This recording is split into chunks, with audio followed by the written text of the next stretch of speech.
A paz do Senhor para você, professor, discipulando, professora que nos acompanha. E quem sabe você que não integra o corpo docente discipulado e sequer tem vínculo com a EBD, mas eventualmente se interessou pelo conteúdo deste podcast. Estamos aqui começando mais uma aula, mais um EBD em Síntese Podcast, que é uma produção do DENEC, Departamento de Ensino e Educação Cristã da Assembleia de Deus, igreja presidida pelo pastor Martim Alves da Silva. E este que vos fala é o professor Eli, e aqui eu quero já passar a palavra para a nossa professora Celeste Rubinho, que compõe esta honrosa bancada aqui do nosso podcast. Paz do Senhor, Celeste. Pai do Senhor, Pai do Senhor Eli, irmão Dominilson, que prazer, né? Estarmos aqui mais um momento, numa lição muito desafiadora. Vai faltar tempo, com certeza, para tudo que nós vamos querer falar, mas é uma satisfação você que está aqui conosco. Fique até o fim conosco, deixe seu like, porque isso é muito importante para nós.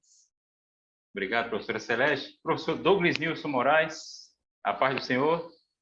Pai do Senhor Eli, Pai do Senhor, professora Celeste. Chegamos à metade desse trimestre, né? Hoje já estamos na 7ª aula e esperamos que, conforme a professora já falou, seja um tempo de discussões, de aprendizado. Esse é um tema que muitos professores temem falar, até diante de especulações e outras questões que nós vamos discorrer nesse tempo, e vai ser muito proveitoso. Mais um encontro deste nosso EBD Podcast. Obrigado, professor Douglas Nilson. Meu amado professor do discipulando e professora que nos acompanha, neste momento queremos já adentrar ao assunto da nossa lição, que faz parte do 2º ciclo. Estamos especificamente hoje diante da lição número 7, crendo na vinda de Jesus Cristo. E como já é praxe, temos feito menção da nossa declaração de fé. Ao longo deste trimestre, estivemos debruçados sobre este tão importante tema. E, dentre os tópicos da escatologia, nós temos a promessa ou profecias referentes à vinda de Cristo. E o novo convertido, o novo decidido, recém-converso, precisa estar bem inteirado desta doutrina. E aqui, nas minhas palavras introdutórias, eu quero falar do que significa este tema, da relevância deste tema, também passar, é claro, né, a palavra aqui para a nossa professora Celeste Rubinho e o professor Douglas Nilson. Qual seria a expectativa para o aprendizado, para a reflexão que este podcast vai propor, meus queridos? Eu penso que a proposta é bem interessante, porque é um tema que eu acho que ele deveria vir mais à tona, com mais frequência, né? A vinda de Jesus, principalmente com o público-alvo discipulando, né?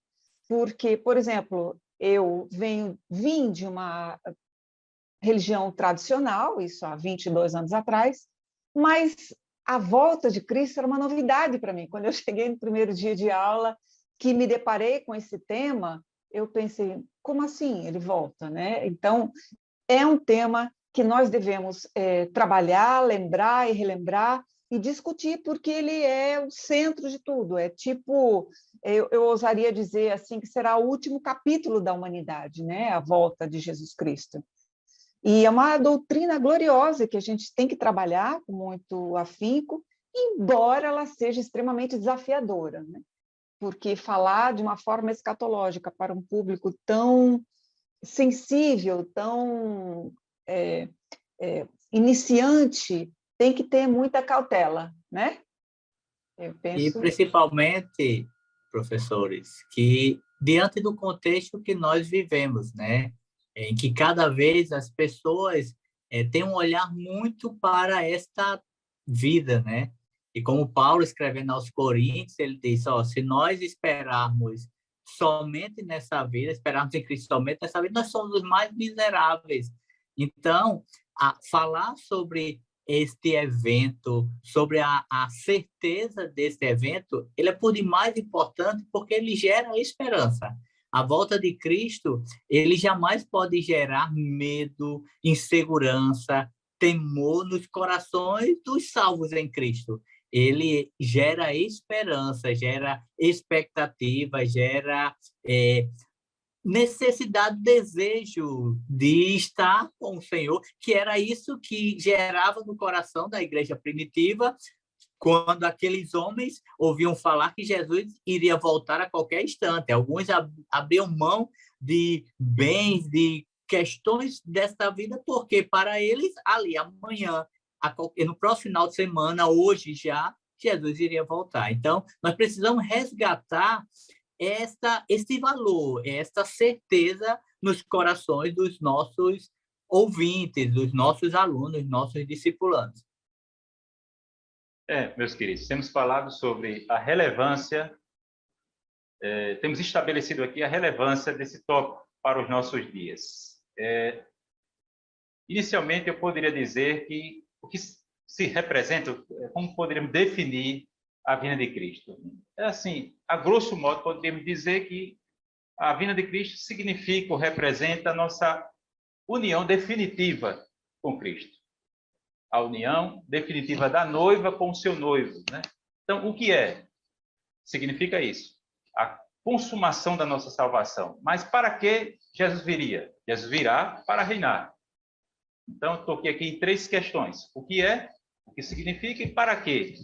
Temos falado aqui sobre, o professor Douglas News pontuou muito bem esses aspectos que indicam, que realçam a relevância dessa doutrina. E eu gostaria aqui de citar 2 teólogos, o Meyer Pillman e o Rodman Williams, né? O Meyer Pillman fala que as referências que tratam da vinda de Cristo são em torno de 300 referências. 300 referências. E ele vai mais adiante, ele é mais específico. Por exemplo, ele diz que para cada 8 vezes que as Escrituras tratam da segunda vinda de Cristo, né? Ou seja, existe uma proporção de 8 para 1. É como se você tem a primeira vinda e a segunda vinda. Então, existem 8 referências a mais, sempre em relação à segunda vinda, que é o assunto da aula de hoje, quando você compara a primeira vinda com a segunda vinda. Então, a segunda vinda é mais importante, ela é mais destacada, mais recorrente. E nós temos esse outro autor, o Rodman Williams, que fala que 1/5 da Bíblia se resume a profecias, trata de profecias. E quando você pega todas as profecias bíblicas, aí você tem 1/3 dessas profecias que tratam da vinda, do retorno de Cristo, do advento de Cristo. Né? E para você, sendo assim, só mais específico, apenas 4 livros do Novo Testamento não fazem referência à vinda de Cristo, mas todos os outros fazem referência à vinda de Cristo. E ele é interessante também pontuar que o evento da vinda de Cristo não é um evento que ele está isolado na Escritura. Então, o desfecho, como a professora Celeste falou, o desfecho de uma história que começou lá no Éden, digamos assim, antes da fundação do mundo, todos esses eventos estavam traçados pelo Deus onipotente ou Deus soberano. Mas, para nós, vem o Éden, tem a criação, vem a queda, o processo de reconciliação ou rendição, e agora nós estamos na expectativa, estamos num processo de santificação progressiva, aguardando a glorificação, que é o estágio final dessa história. E o bom é que nós sabemos o final, né? O feliz final nós sabemos. Estamos apenas aguardando, mas o final feliz nós já sabemos, porque a Escritura nos dá essa segurança, conforme você falou. E é interessante também lembrar o professor discipulando que esse momento dessa fala, desse trabalho sobre a vinda de Jesus, é um momento que nós temos que nos alertar e alertar esse aluno, porque é uma doutrina gloriosa, mas muito atacada. Por quê? Porque hoje em dia não é confortável eu ficar pensando que Jesus vai voltar, não é confortável ter essa certeza que ele vai voltar. E aí eu posso me deparar com alguns personagens. Por exemplo, os ímpios não gostam dessa doutrina, os ateus, mas eu penso que eles não gostam não só por falta de credulidade de fato, é porque, veja só, se eu realmente acreditar que Jesus vai voltar, eu vou ter que me comportar de uma forma diferente. Então, isso vai demandar de mim um comportamento, vai demandar de mim um esforço, eu vou ter que me adequar muitas coisas, eu vou ter que perceber que a palavra de Deus e todas as profecias que ele próprio vem falando, elas vêm se cumprindo. Então, assim, eu tenho indícios muito fortes de que realmente ele voltará. E ele voltará em glória e para um momento também meio delicado, que é o momento de juízo. Então, isso ele é uma doutrina que me confronta, que me desafia. Quando eu saio do conforto, eu vou verificar que é mais fácil eu começar a debochar da doutrina, é mais fácil. E o novo discipulando, ele enfrenta muito isso. Ah, que negócio é esse que Jesus vai voltar? Você tá faltando aí um parafuso na sua cabeça. Estou falando aqui bem coloquialmente, porque é isso mesmo que acontece. Ele vai se separar, mas então ele precisa estar muito firme. Eu creio nisso, eu creio que Jesus vai voltar, eu creio que essa é uma doutrina central, eu creio que isso é o grande fechamento, eu espero por isso. E outra, o pior de todos é o crente que crê nessa doutrina, mas vive como se Jesus não fosse voltar, né? Então, eu também tenho que me comportar pensando, pode ser hoje a volta do rei. Pode ser hoje. Pode ser que essa aula aqui nem acabe e Jesus voltou. Então, esse aqui me faz alerta, né? Eu preciso estar vigilante. E é por isso que eu penso que alguns falsos doutrinadores, quando eles falam, esse sinal já está acontecendo tanto tempo e até agora Jesus não voltou, esses sinais são simplesmente alertas. Isso é a minha interpretação. São alertas para quê? Para que eu fique desperta, para que eu fique atenta, para que eu fique, opa, espera aí, o meu Jesus pode voltar, não é verdade? E também tem um ponto que pode acontecer nos nossos dias, o mesmo entendimento da igreja primitiva. Então, nós temos um público de alunos muito heterogêneo.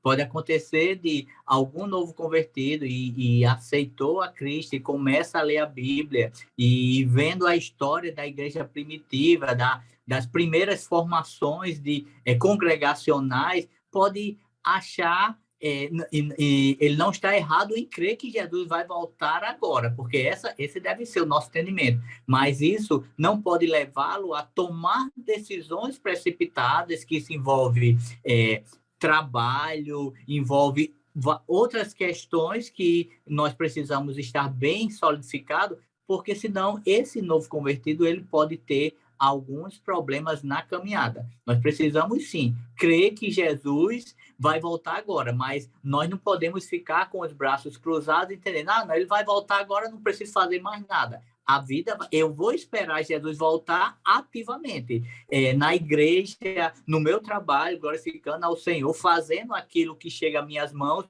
mas estando na expectativa que ele vai chegar a qualquer instante. Meus queridos professores, temos tratado aqui da relevância, da importância desse assunto.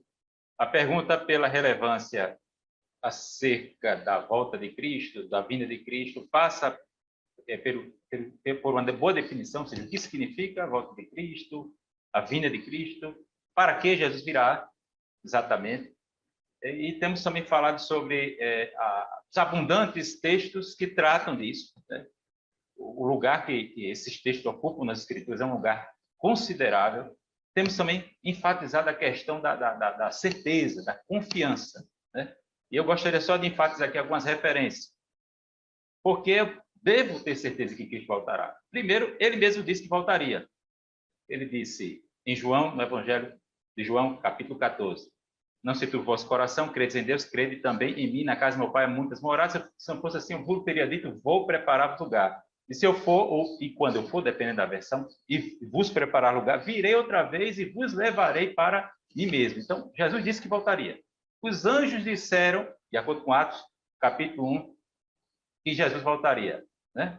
Eles disseram, este mesmo Jesus, que dentre vós foi recebido nos céus, voltará, assim como para o céu o vistes ir. Então, anjos disseram que Jesus voltará. Os autores do Novo Testamento, como eu já pontuei, até de forma estatística e quantitativa aqui, o volume de referências acerca da volta de Cristo, a professora Celeste já acabou antecipando aqui as questões dos sinais, dos indicativos da volta de Cristo, né, que devem nos colocar, digamos, em vigilância e numa postura de sobrealerta, de sobreaviso.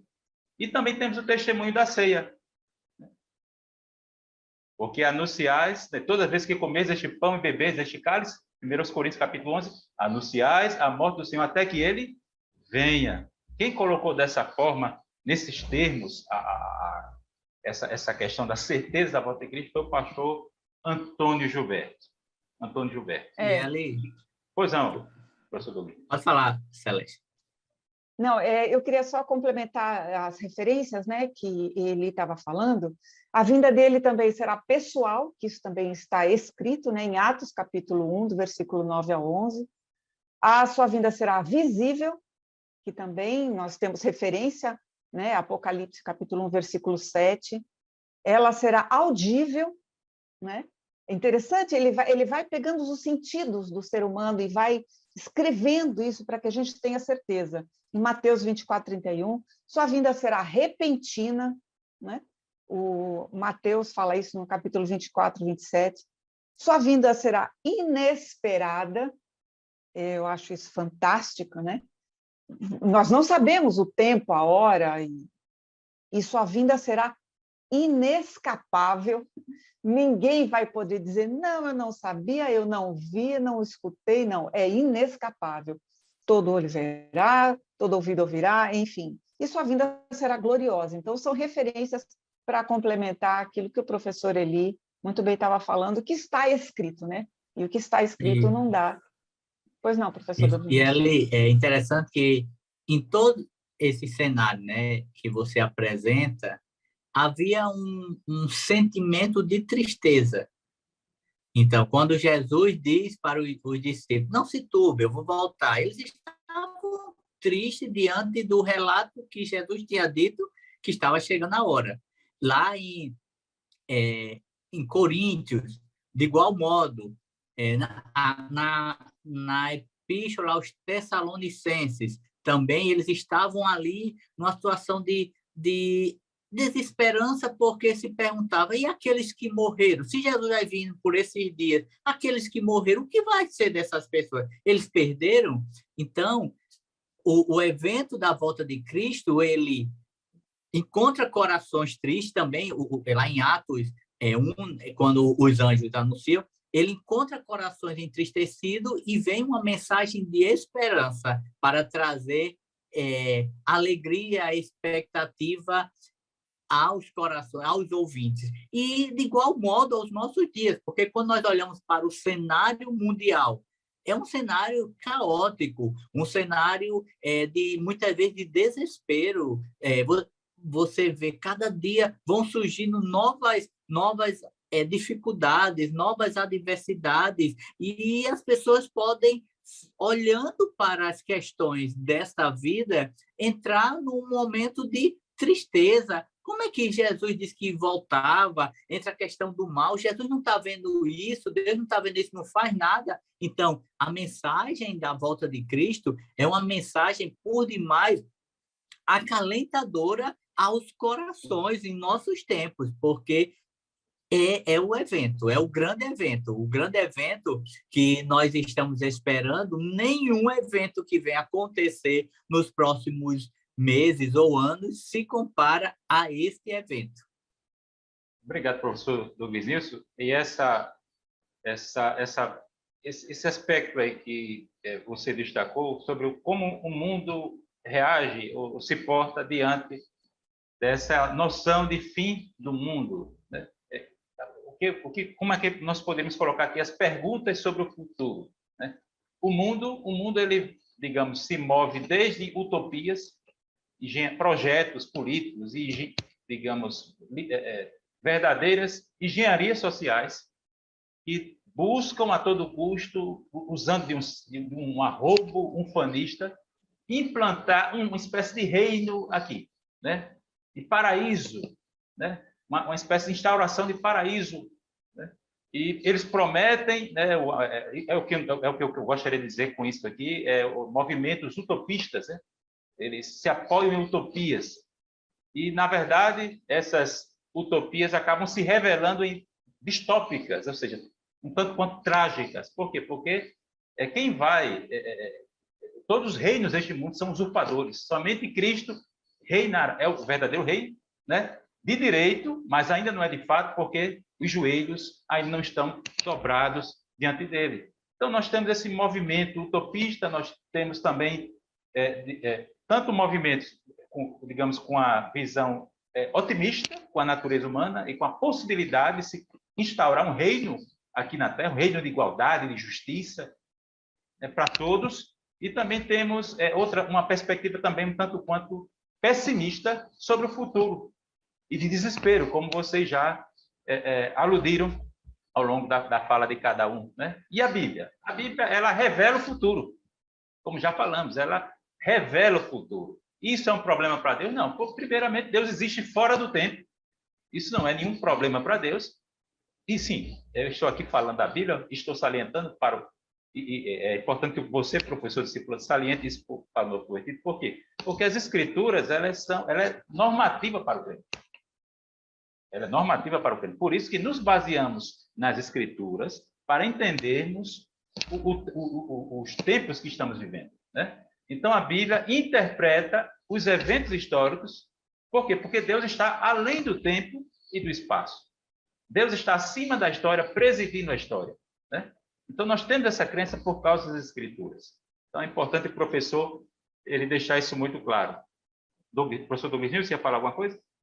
Aí, e é interessante, nesse contexto, você fala um olhar otimista, um olhar pessimista, mas também existem aqueles, e no meio dos novos convertidos pode existir porque há um processo, há uma formação, mas existem aqueles que podem ter uma mente ainda com fragilidades daquilo que ele bebeu lá fora, do que ele traz. Por exemplo, ele pode ter um olhar naturalista que morreu, a matéria acabou e não tem mais alma, não tem mais isso.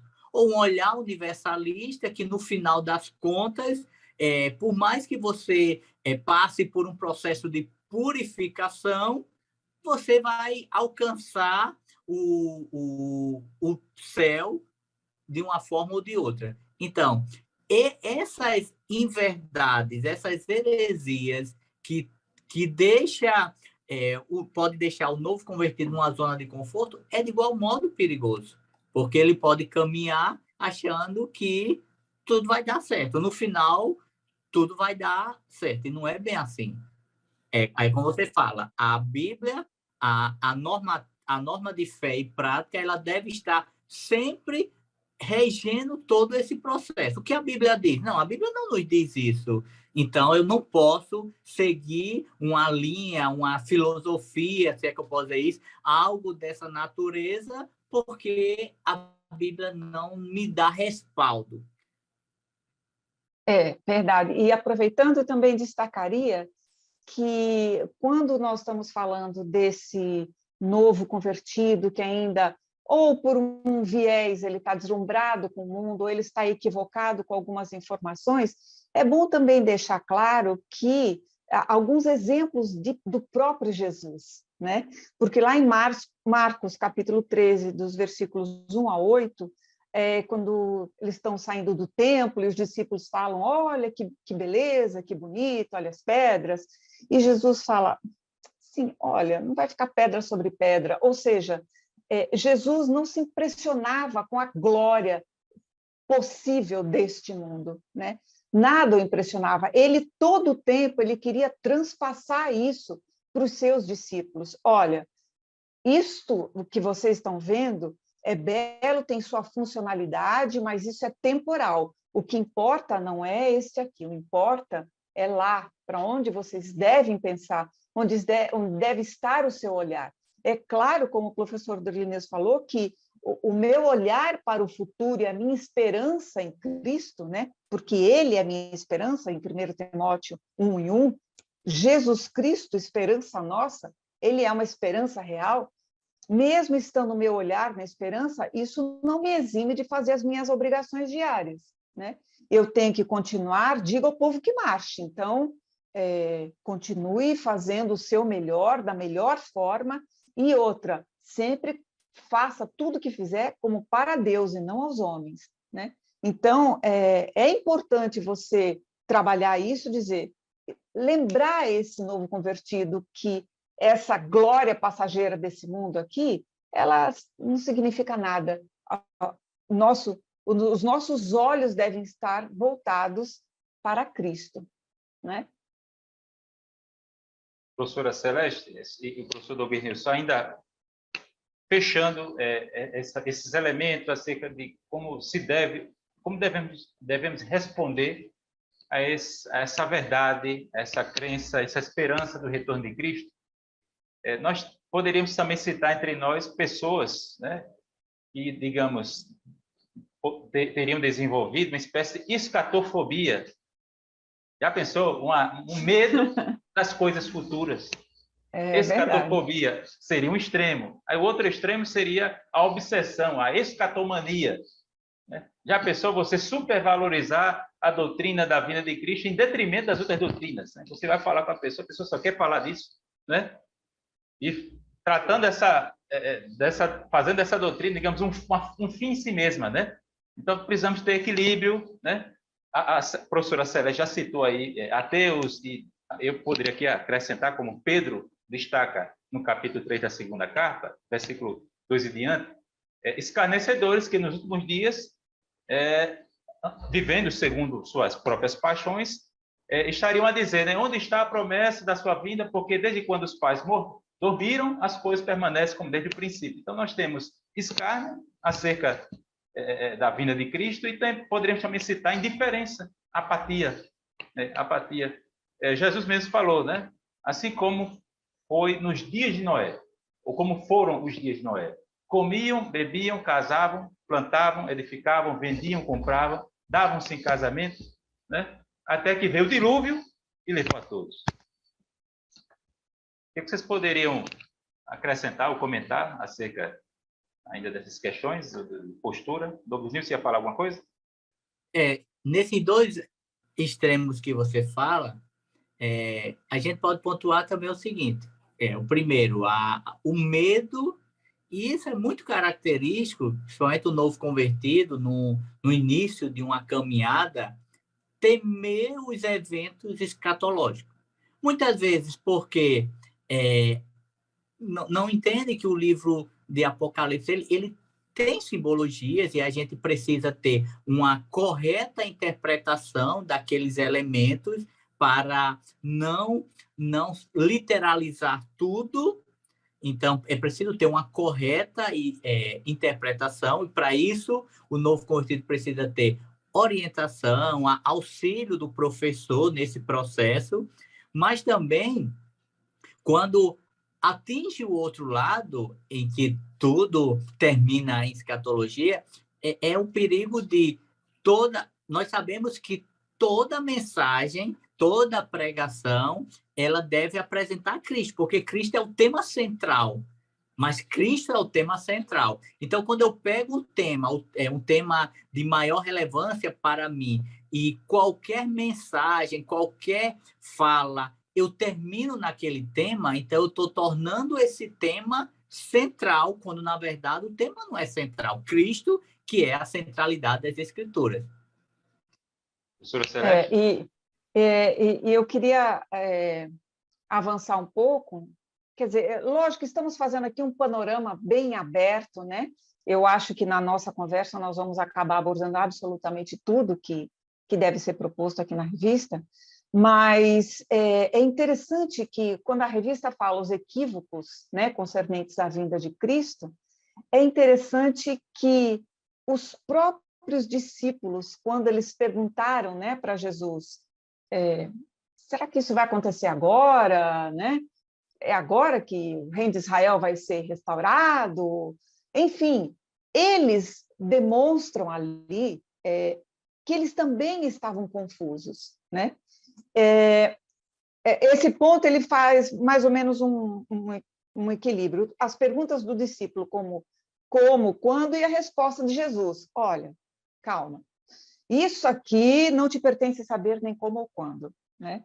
É como se Jesus estivesse falando, porque lá na frente ele vai dizer mais, o que você tem que prestar atenção mesmo isso aqui não pertence você saber, não vos pertence saber o tempo, nem ou as estações. E esse tempo, as estações, né? Quando ele fala tempos, ele está se referindo aqui a cronos, né? Que é a forma de perceber o tempo quantitativamente. E quando ele fala ou as estações, que ele também está dizendo nenhum nem outro, as estações aqui, ela se refere a kairos, que percebe o tempo qualitativamente, né? Que o Pai estabeleceu para o seu próprio poder. Ou seja, ele está dizendo o quê? Olha, este aqui não é o momento da sua preocupação maior ser isso. Você tem que saber, você tem que estar ativo, você tem que estar atento, vigilante, preparado. Mas agora você tem alguma coisa mais importante. Então, eu entendo que o foco de Jesus aqui era missiologia e não escatologia naquele momento, né? Porque ele fala, mas, só um segundo, ele fala assim, mas recebereis virtudes do Espírito Santo e sereis testemunhas, né? Testemunha. Então, o foco de Jesus aqui é, olha, vai, Jerusalém, ele vai delimitando, né, espaços, vá, seja minha testemunha, porque o que importa neste momento é isso. Não que escatologia não seja importante, por óbvio se está na palavra de Deus mas ali ele queria essa testemunha, essa palavra, ela mártir, né, que significa, naquele momento era um risco de morrer intenso, e aí, coincidentemente, eu estava lendo esse livro aqui, que é o Livro dos Mártires, né, de John Fox, também tem pela CPAD. É interessante para que a gente se depare. Quer dizer, então, professor, estamos falando com os professores, né, discipulantes, então eu tenho que estar mais preocupado no momento, eu preciso saber, mas minha preocupação maior no momento é a pregação do evangelho, né, professor Douglas? E é interessante porque, Celeste, os discípulos caminham com Jesus, e até nesse evento de Atos, capítulo 1, mas na mente deles e da comunidade judaica era que o Messias ele viria como um rei Davi, como um poder. Então, por isso que eles perguntam, vai restaurar tu o reino de Israel? Eles entendem, na mente deles, Jesus ali a qualquer momento ia se revelar, já tinha o seu exército ali, os 12, e iria arregimentar um grande exército para governar humanamente, terrenamente. E Jesus, por vários momentos, diz, o meu reino não é deste mundo. Em outro contexto, Jesus disse, olha, você não sabe o que está fazendo quando Tiago e João querem tocar fogo numa cidade porque não deixaram ele passar. O olhar deles era um olhar militarizado, terrenamente. E Jesus está dizendo assim, não, agora vocês precisam ficar em Jerusalém, vai viver, vocês vão levar à frente essa mensagem, mas o meu reino não é um reino terreno envolvido apenas localmente, mas é mundial, é geral, é universal nesse aspecto. Meus queridos, vou só concluir aqui o primeiro tópico, que trata dos sinais. Temos falado sobre a certeza da volta de Cristo, né? É interessante o professor deixar claro que estamos vivendo já os últimos dias. O autor aos Hebreus, no capítulo 1, versículo 1, diz, né? Havendo antigamente Deus falado aos pais de muitas maneiras e muitas vezes aos nossos pais pelos profetas, a nós nesses últimos dias falou-nos pelo seu Filho. Então, estamos vivendo os últimos dias desde do registro, né, do autor aos Hebreus, ali no capítulo 1, estamos já vivendo os últimos dias. Nesses últimos dias, Deus falou-nos pelo seu Filho. Então, outro ponto, nenhuma profecia está por se cumprir, a não ser a profecia de que Cristo virá para buscar a igreja e tal, né, que é a primeira fase dessa segunda vinda. Então, vivemos os últimos dias, nenhuma profecia tem um cumprimento pendente, né? E aqui eu gostaria de destacar um aspecto dessa doutrina da vinda de Cristo, que também tem a ver com esse caso, que é a iminência da volta de Cristo. Iminência é aquilo, a qualidade ou a propriedade daquilo que ameaça ou que está para acontecer ou em vias de acontecer a qualquer momento, né? Então, a Bíblia fala que a nossa salvação está agora mais perto do que quando no princípio cremos, Romanos capítulo 13. Em Filipenses, no capítulo 4, nós vemos Paulo falando que o juiz está às portas. Tiago também vai falar que o Senhor, perto está o Senhor, perto está o Senhor. E no livro de Apocalipse nós temos diversas referências, né? Que o Senhor diz, eis que cedo venho, né? Cedo venho. Temos também a metáfora do ladrão, né? Que o Senhor virá como ladrão da noite. Primeira carta de Paulo aos Tessalonicenses, capítulo 5, versículo 2. A igreja primitiva se saudava, se cumprimentava com Maranata, ora vem, Senhor Jesus. A patrística também defendeu, pregou, esperava a vinda de Cristo a qualquer momento, né? Eu não posso datar, dizer, Cristo virá agora, né? Eu não posso datar, Cristo virá tal dia. Mas também se eu disser, Cristo não virá hoje, eu também estou datando, né? Então eu posso excluir, eu não posso excluir do dia de hoje a volta de Cristo. O correto seria nós colocarmos nesses termos, Cristo virá a qualquer momento. Cristo virá a qualquer momento. E É por isso a importância de estar vigia, né? Desculpa, professor. Vigia. Não, Não, pode falar. Celeste, professor Domingues.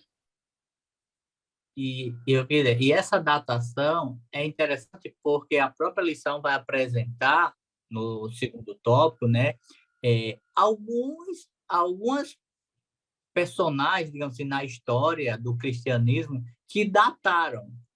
Como também em seitas existiram pessoas que dataram este evento da volta de Cristo. E todos eles fracassaram. Sim? Pode falar. Só para complementar, dataram e continuam datando, né? Porque existe uma religião barra seita, que não vamos aqui mencionar, que eles incansavelmente eles continuam fazendo alguns cálculos, que não tem a menor ideia como seja, e eles continuam dizendo, olha, vai vir tal dia. Já erraram assim, pelo que eu contei, né? foram... Pessoas decepcionaram. E porque aí veja que as pessoas estão querendo datar um evento como se isso fosse o mais importante. O mais importante é, voltando para a Escritura, o que foi que Jesus deixou para nós? Fique vigilante, a qualquer instante. Então, se Jesus quisesse datar, ele teria datado, mas em compensação, se nós soubéssemos, porque nós temos uma natureza pecaminosa. Se muitos de nós, vou dizer todos, mas muitos de nós, sabendo que Jesus viria no dia 14 de agosto de 2022, muitas pessoas poderiam querer dar uma volta por aí e quando chegasse ali nas vias, nas vésperas, nos dias que antecedesse, voltar e tudo estava bem. Não, claro que não são todos, porque eu particularmente entendo que a experiência do novo nascimento é uma experiência preenchedora. Então, estar lá fora não me faz falta, mas muitas pessoas vivem inconstâncias na caminhada. Então, pode simplesmente dizer, não, então vou ali, vou resolver minhas questões, vou tratar algumas coisas, não estou ainda muito bem para estar na igreja, lá para o início de agosto eu volto. E aí, Jesus não deixou isso, e ele deixa bem claro. É como um piscar de olho. Não dá para você fazer nada, mudar qualquer posição. Ou é ou não é. Perfeito. E eu penso, professor Dominilson, que essa ansiedade dessas dezenas de religião barra seita que continuam datando é porque ao ser humano é muito difícil para ele entender que ele não tem o controle das coisas. Ele não tem. foge ao seu controle. É muito difícil, é muito confortável para mim pensar, eu sei o que eu vou fazer, eu planejo meu dia, eu sei que hora eu vou fazer isso. Tal. Quer dizer, eu penso que eu tenho controle das coisas, da minha vida, do futuro, dos momentos, mas eu não tenho. E esse fator de escancarar na minha cara, sabe, dizer, Celeste, você não tem o controle, tá, querida? Então, qual é o seu Isso, papel? Não é não, professor? Pois não, pode falar. Celeste, isso é interessante, Eli, porque isso mostra, assim, a minha atitude evidencia um sinal nesse íntere até a volta. Porque quando eu não tenho tempo, eu quero ser senhor do meu tempo, eu estou paralelamente evidenciando um sinal que Cristo diz que nos últimos dias há um esfriamento, as pessoas que são senhores de si mesmo. Então, os comportamentos humanos evidenciam mais ainda esses sinais. Se nós olharmos há 50 anos atrás, a vida era totalmente diferente. As pessoas, uma hora dessa, boa parte dos nossos pais já estariam deitados, dormindo. E na nossa velocidade, muitos irmãos até essa hora ainda estão trabalhando, outros vão virar a noite trabalhando para às 5 da manhã levantar-se para um dia tumultuado de muitas atividades, uma agenda intensa e muitas das vezes falta o tempo para o Senhor. O tempo para o Senhor ele vai ficando lateralizado. Isso evidencia o fim dos tempos. Obrigado, professor Douglas, por essa referência, né, a essa postura de apatia, né, nestes últimos dias que estamos vivenciando. Então, fechando aqui, professor do discipulando, a questão dos sinais, os sinais, no caso, são indicativos ou indicações do retorno de Cristo, né? E esses sinais, eles se tornam cada vez mais recorrentes e simultâneos. Por quê? Porque sempre houve engano doutrinário, engano profético, messianismo, né? Enganos messiânicos, perseguição religiosa, traição, hostilidade, martírio de cristão, aumento da corrupção, apatia, como o professor Douglas falou ainda há pouco, né? Anarquia, crise diplomática, guerras, ou rumores de guerras, ou seja, guerras não determinantes, abalos sísmicos, fomes, pestes. Estamos ainda vivendo uma conjuntura de pandemia. Então, a Bíblia ela já profetizou, ela já antecipou, anteviu tudo isso, né? Mateus capítulo 24, Lucas capítulo 21, Marcos capítulo 13, já tratam desses sinais. Mas como é que eu vou me comportar? Como indiferença? Deixa eu só fazer uma... Eu não penso assim, mas dentro desses sinais, há um sinal que cada vez mais ele é atacado, que é o sinal das Sagradas Escrituras, né? Cada vez pessoas surgem no âmbito religioso, né? É um sinal no âmbito religioso. Uma nova roupagem, uma interpretação bíblica assim mais atualizada, retirando alguns temas que na ótica humana são polêmicos, que não pode abordar. Isso tudo são sinais do fim dos tempos, porque a palavra ela é inerrante, ela é infalível e ela é suficiente. E quando eu tiro o poder que a palavra tem, eu estou transferindo esse poder para o Estado, para a sociedade, para os meios extra-bíblicos. Isso é um sinal do fim dos tempos. Isso é o relativismo em maior evidência. Celeste, aproveitando o comentário que você fez, você falou sobre essa mania, essas probabilidades e essas adivinhações sobre o retorno de Cristo. Jesus teve a oportunidade de revelar o dia em que ele voltaria, mas ele não revelou. Mateus capítulo 24, versículo 36. Porque acerca daquele dia e hora, nem o Filho do Homem sabe. Ele teve a oportunidade de revelar, mas não revelou, né? Então, precisamos ter cuidado, né, com essa questão de datar ou de negar que Cristo virá, seria um extremo, né, dizer não virá hoje, não virá agora, Jesus não virá agora. Então, isso é perigoso, porque eu estou datando, isso implica datação. Negar que ele virá, né, hoje, ou agora, ou esta semana. Eu não posso dizer, este mês, eu não posso dizer isso, né? Assim como eu também não posso datar. É hoje, é este mês, ainda esta semana, não posso, né? Então, é um evento sem datação e muito cuidado com a interpretação das profecias. Estamos caminhando agora para o segundo ciclo, aliás, segundo tópico, aliás, terceiro tópico. Temos falado sobre alguns equívocos, sobre a vida de Cristo, falamos sobre os sinais, e agora o terceiro tópico, caminhando já para o desfecho da nossa lição. Precisamos ter cuidado com a interpretação das profecias. Em Apocalipse, capítulo 22, versículos 18 e 19, está escrito que aquele que acrescentar alguma palavra à interpretação deste livro aqui, a referência ao livro de Apocalipse, mas é claro que, por extensão, isso se aplica às Escrituras, aquele que acrescentar alguma coisa. Aí, de novo, professor Douglas, voltamos àquele assunto da interpretação das Escrituras, Sim. que a Bíblia tem apenas um sentido, embora tenha várias aplicações. Aquele que acrescentar, a esta pessoa serão acrescentados os castigos e flagelos dos juízos descritos ali no livro de Apocalipse. Os selos, as trombetas e as taças. E os juízos das duas testemunhas, né? Então, juízos temporários, os juízos terrenos. E aquele que tirar, aí também será tirado da parte que caberia essa pessoa na árvore da vida. O que é isso? Isso é um juízo eterno. Quem fala isso nesses termos é o autor Grant Osborne, no comentário exegético do livro de Apocalipse. Tenha muito cuidado, muita cautela com a interpretação de profecias. E agora e uma coisa, vocês.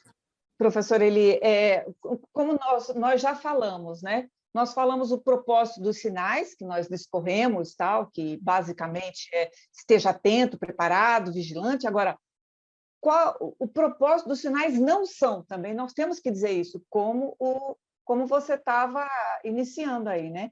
Ou seja, o propósito do sinal não é um indicador da proximidade da vinda, né? Eles são alertas. Por exemplo, muita gente fala assim, eu já vi alunos falando, não, porque não acontecia tanto terremoto como vem acontecendo, não acontecia tantas desgraças como vem acontecendo. Olha, acontecia assim. Isso sempre aconteceu, faz 2000 anos que está acontecendo e vai continuar acontecendo, porque isso são alertas, são lembretes. Então, eu não posso pegar uma guerra, estamos na iminência de uma terceira guerra mundial, sabe? As pessoas estão loucas para pegar um item e fazer daquilo uma doutrina todinha, não? Então, isso é um sinal de que Jesus, então, está voltando, não. Cuidado, que você tem que ter cuidado com os propósitos do que o sinal é e do que o sinal não é. E quanto mais esses eventos eles potencializam, aí sim nós vemos que o príncipe deste século ele sabe também que os dias deles estão chegando ao fim. Então, qual é a única ação dele nesses dias finais do seu governo na Terra? É potencializar, é aumentar a destruição, aumentar deturpar os valores, porque fazendo isso, ele vai captar mais pessoas para o reino dele, que é o inferno, que é a vida eterna distanciada de Deus. Em contrapartida, veja a responsabilidade nossa também, nós, professores.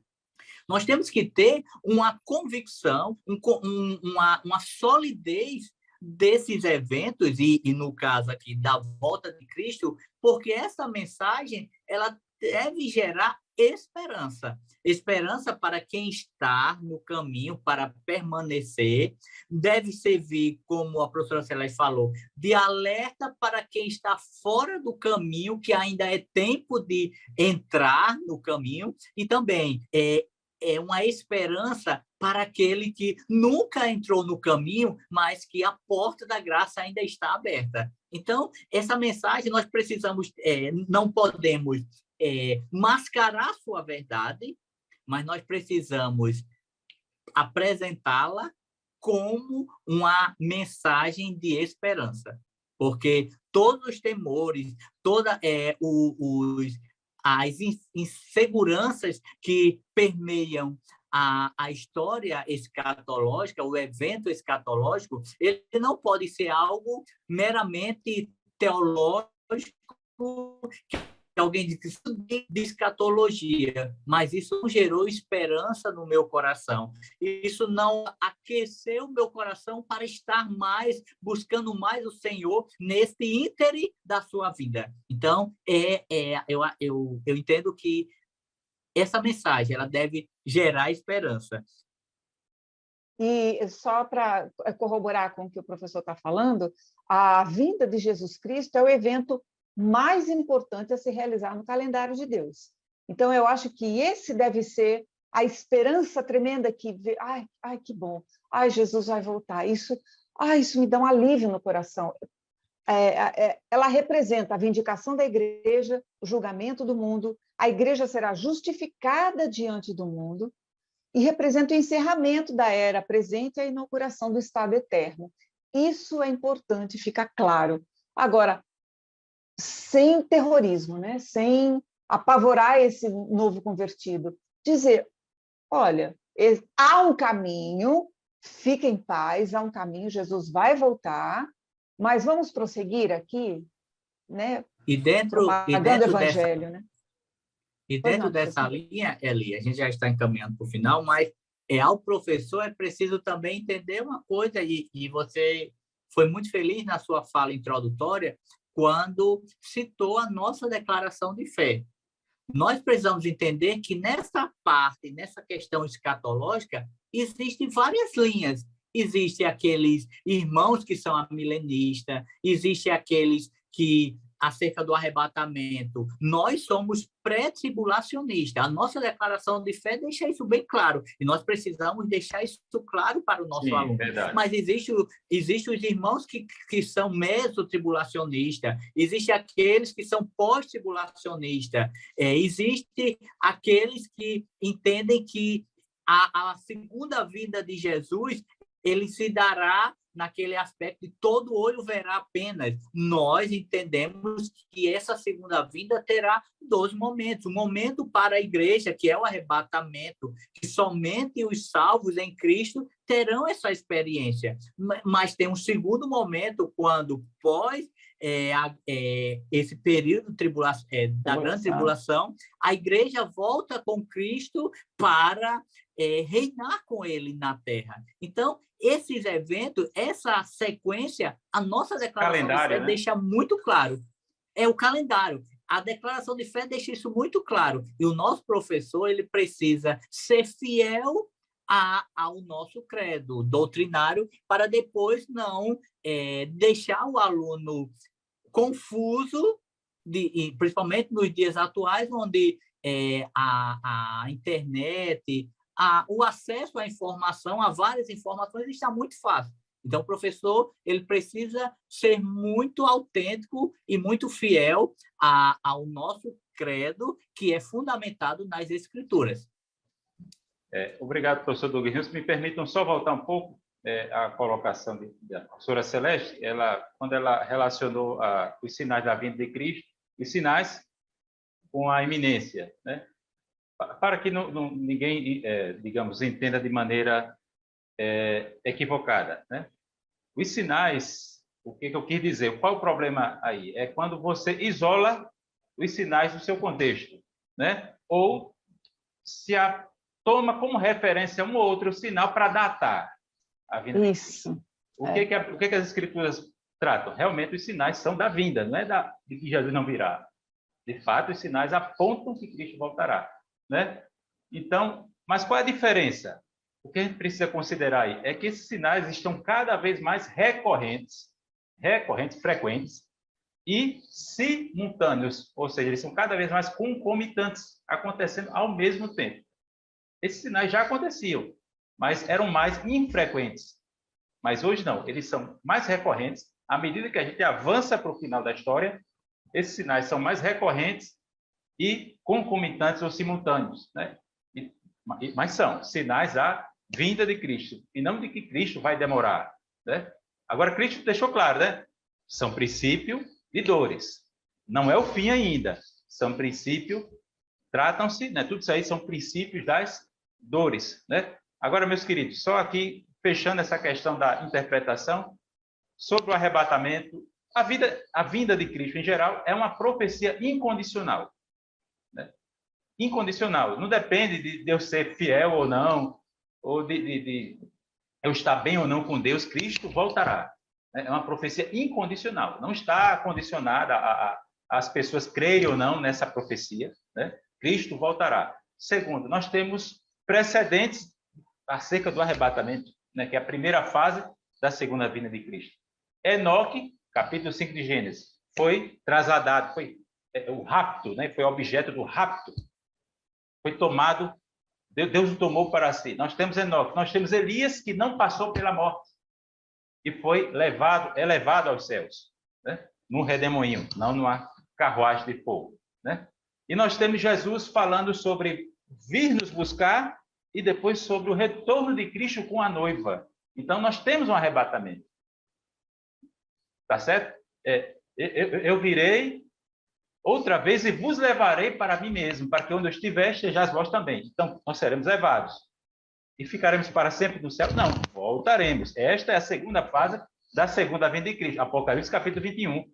O noivo vindo com a sua noiva ataviada. Então, a igreja vai e a igreja volta.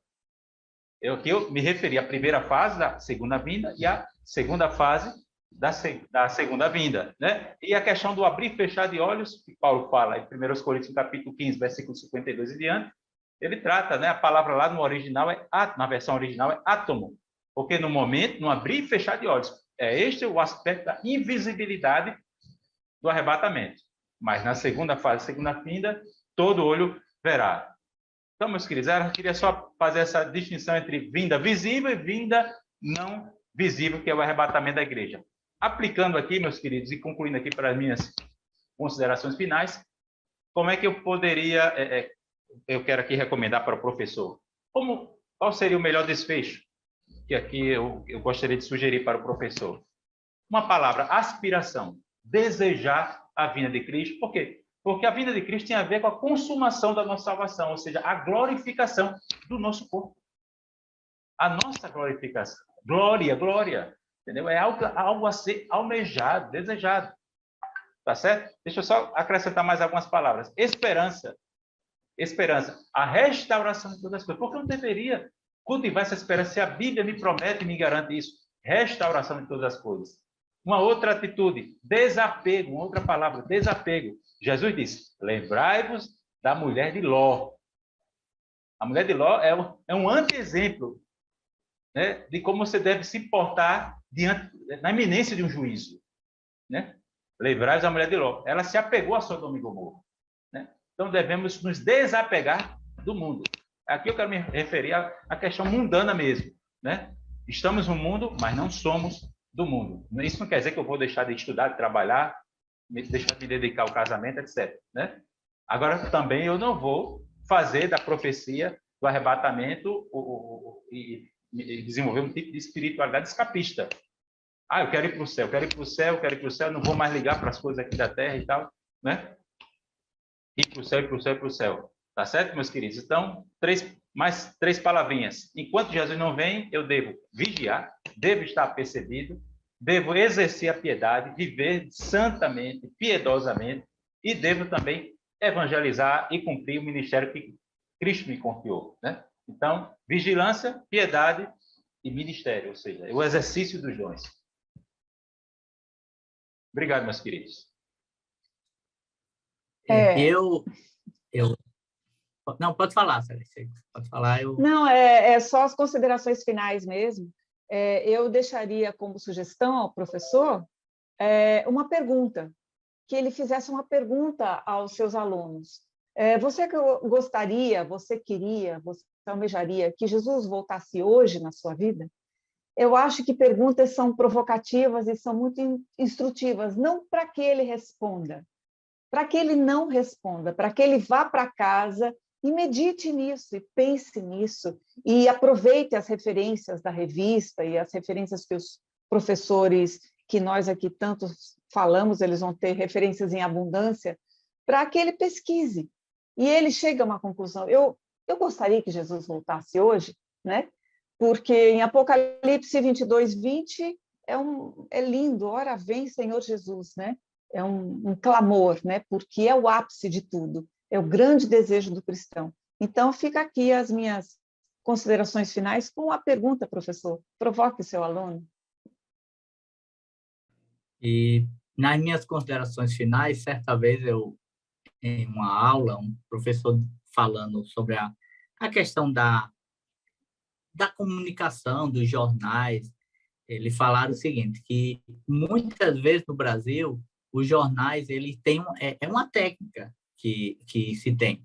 Você começa um jornal com os piores acontecimentos, catástrofe, morte, a inflação em alta, e o final desse jornal vai apresentar algo que faça o espectador esquecer tudo aquilo. Então, vai falar sobre o futebol que se desponta no país, sobre uma história de superação. E aí eu entendo que, ao contrário dos jornais, o nosso caso não é botar debaixo do tapete uma história. Na verdade, é revelar a história. Nós sabemos que o final, falamos de esperança, porque a Bíblia ela inicia e conclui esperança. Então, essa é a mensagem, é esse o final desse jornal, desse programa que estamos vivendo. Esperança, porque tudo dessa vida vai passar, mas o Senhor voltará, e a nossa esperança é Ele vir, como diz o hino da harpa, breve Ele volta, quando eu não sei, breve Ele volta, Jesus virá outra vez. Aí, se ele quiser ensaiar aí com sua bela voz esse corinho, você encerra a aula e ficamos satisfeitos. Obrigado, professor Douglas Nilson. Obrigado, professora Celeste Rubinho. Professora do discipulando, você que ensina o discipulando, esta é a nossa expectativa, né, que você faça um bom aproveitamento desses subsídios, desses questionamentos, dessas provocações que fizemos e as reflexões, né, que tentamos aqui direcionar, de alguma forma, levar aqui para a sua compreensão. O tema escatológico geralmente envolve muita controvérsia, muita discussão. Alguém até já falou que é um debate que causa mais calor do que luz, né? Mas desde que venhamos a conduzi-lo, né, pautado nas Escrituras, né, nós seremos edificados e a nossa vida será transformada, a vida do aluno será transformada e esperamos que o discipulando seja abençoado com este podcast. Queremos aqui concluir a nossa participação em mais um EBD em Síntese podcast. Graças a Deus pela vida dos professores Douglas Nilson e professora Celeste. Graças a Deus por sua vida, você que ensina no Discipulando. Queremos aqui agradecer também ao pastor Reinaldo e ao pastor Martim Alves por mais este